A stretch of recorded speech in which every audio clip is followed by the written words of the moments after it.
Hi, I thought it was time to make a video about fermenting grains. We give fermented grains to our layers and to our meat birds. Fermenting the grain makes the nutrients more bioavailable and the grain is digested more like a vegetable than it is a grain.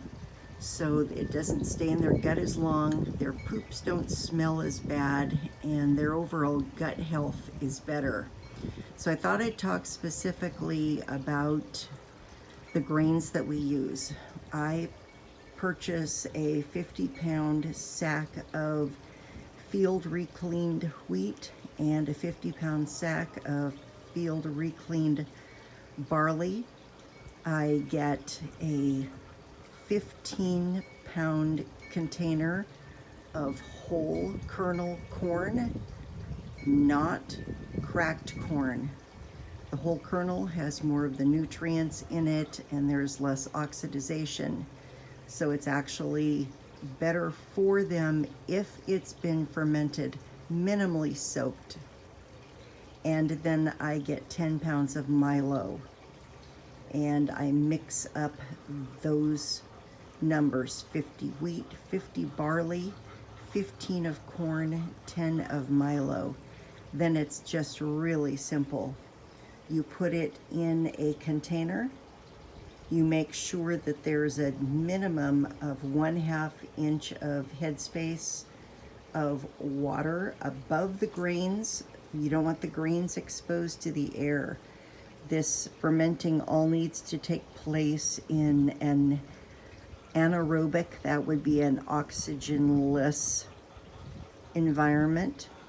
And it gets pretty simple to see once you have started this process. The yeasts from the air will mix in with the water and the grains and the sugars from the grains, the starches, and it starts a fermentation process. So I chose to just get an old, it was an old warped wooden spoon that I use as my stirrer. That's the other component, is you need to stir about once a day. And you can see these grains were just put down this morning. You can see already that we have some fermentation beginning, the releasing of gases. I do 2 jars a day, one for the layers, one for the meat birds. And it's pretty easy to see that we have fermentation already starting in there. That's day 1. That was actually just a few hours ago. This is a day 2 jar, and there are still gases being released. You can tell when they get a foamy head on them, kind of like a beer, that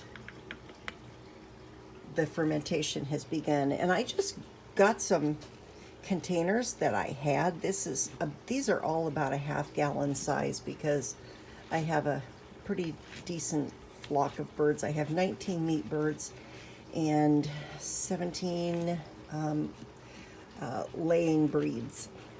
And they eat this like candy. So that this one and this one are day 1. This one and this one are day 2. And this one, stir it, give this one another. So I already stirred these ones today, so we're not seeing lots of foam come up.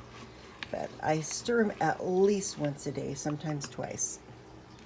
And then this is also a day 3, and tomorrow morning the birds will get those.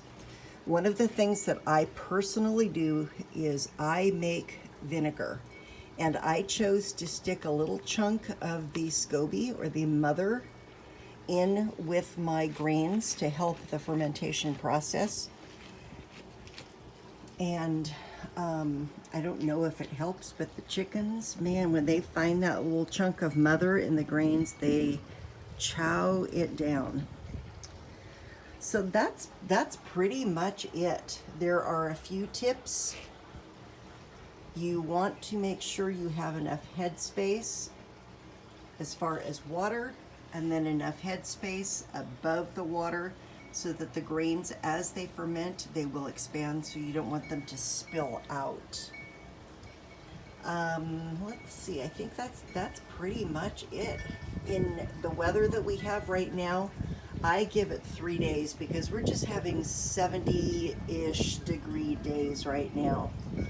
In the heat of summer, I will only ferment for 2 days, or I will use a little, we have an old little, I call it the chicken refrigerator out here, and sometimes I will put them for a day in there to soak, and then 2 days on top the refrigerator to ferment, just so that they have enough time to ferment without getting moldy, stinky.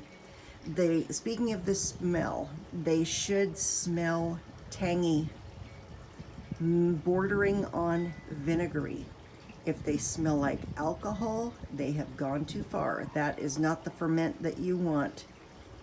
When I make vinegar, it goes through a process where you have that tangy, almost vinegary smell, and then it goes to a wine or alcohol or beer smell, and then it goes to a true vinegar.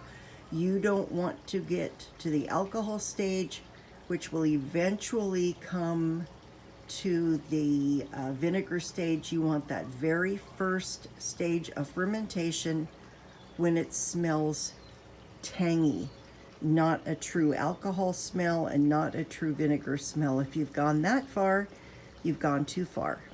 I hope this was helpful.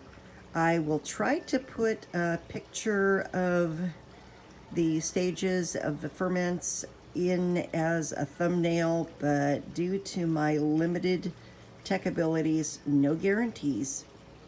Have a good day. If you like this video, like it. If you want to see more of these kind of videos, go ahead and subscribe. Thank you.